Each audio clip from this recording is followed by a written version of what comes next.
Hi, we are Reservoir Studio. Thank you for playing TT Isle of Man riding the X3 and for your constant feedback on the game.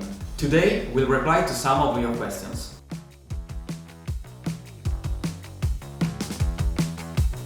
First of all, thank you for the great feedback. As a physics designer, I think it's more difficult to find a good balance between all the physics mechanics. In our case, it means balancing the complex behaviors of the bike and balancing the relationship between the physical model and the surfaces to be covered. On the other hand, the concept of realistic physics is closely connected with its perception during the play. In fact, during development, the physics are constantly being modified according to the needs of design and development. And this is the key to grounding a good balance.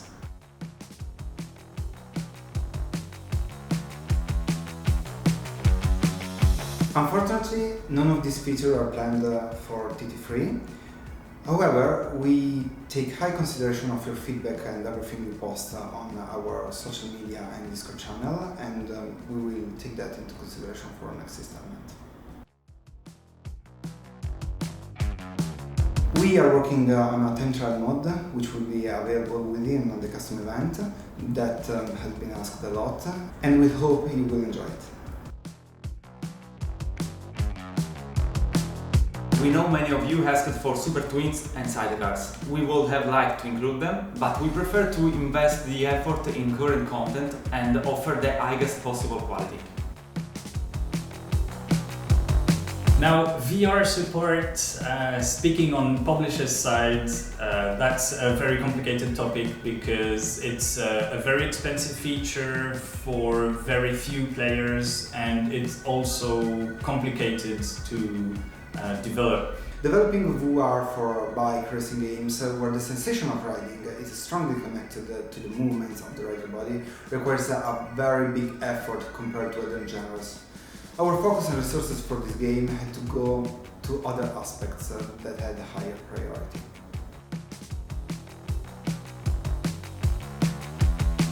All the tracks that are present in the game are already available in free roaming mode. Any road, any track that you can find in the game can also be found in the open road mode as well. We won't be adding any tracks outside of the Isle of Man. The focus of the game, other than the TT event of course, is the island itself and its exploration. So to offer tracks that are not part of the island is not in our scope.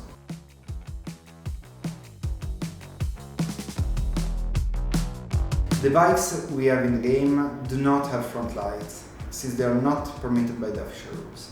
Such a feature would surely be interesting. We did it with Reims Racing, but in this case we will need to modify all the motorbikes, add the front lights from scratch, which is not possible. To have a thrilling racing experience at night, we can recommend our previous game, Reims Racing, where night mode is available on all road tracks. The latest game patch includes an improvement to the leaderboard view. Now, if your time is below the top 10, you will be able to see all the players whose ranking are right before and after you.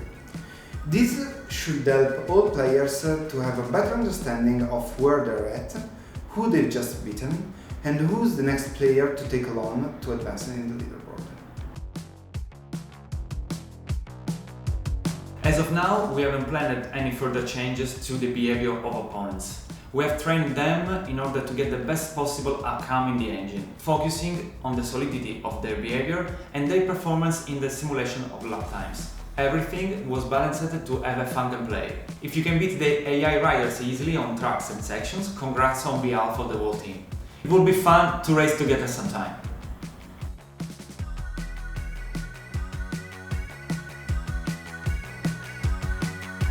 This is an interesting question. Actually, yes. The helmet cameras in Reims Racing were set on the same fault values you can see in TT3.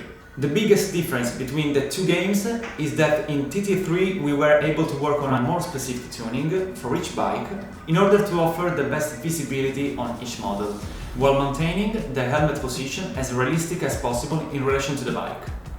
In Reims Racing, the view was moved backward from the windshield to offer a wider peripheral vision and amplify the perception of the space around the bike. This is already possible in the current state of the game. Once you have purchased an upgrade for one of your components, you can explore and select any of the previous levels. You need to select the desired level for the component and simply confirm your choice. So guys, I know you want higher wind volume and I totally agree with you because I'm a biker myself, and I know that wind noise is the most prominent part of the soundscape when you're riding fast. The point is, from an artistic point of view, we wanted to differentiate between the different cameras.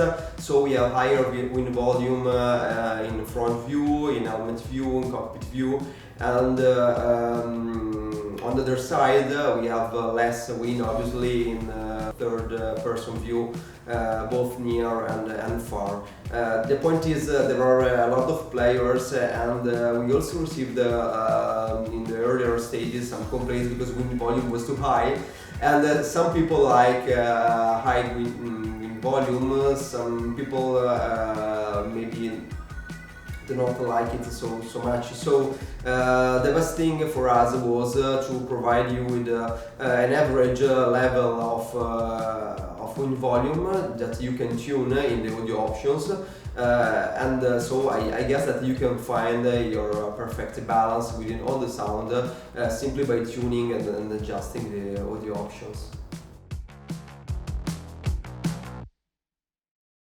Okay, so we received some feedbacks about some audio bugs, and we would like to thank you for your feedback. We did quite a lot of testing, but you know, when the game comes out, it's a different thing because the amount of players increases exponentially. I wanted you to know that we are working on it. We will release a patch where we hope to address most of the issues that you are facing, and so please be patient, please stay tuned, because we are working on it. You will have just to wait a little bit more. Thank you. Now the question that everyone is waiting for. So it will be before the end of the year of 2023. Of course, that's the point of the 2023 Roadster. That was amazing, both in Supersport and in Superbike. So we're pretty excited, but I can't give any names for now. A bit of a spoiler, but yes, we'll have Paul Jordan in Supersport. Now, esport competition for TT3, that's very interesting. Actually, we will have some real and new competition coming very soon, hopefully with the DLC and with very special prizes. We loved working on this edition of the game, and I love the TT franchise. We thank Nikon for trusting us with this important license. That said, it would be awesome for us to work for another TT game. The one big question with Nikon, it's been a pleasure really to work with RaceWord, and hopefully maybe in the future if TT3 meets great success.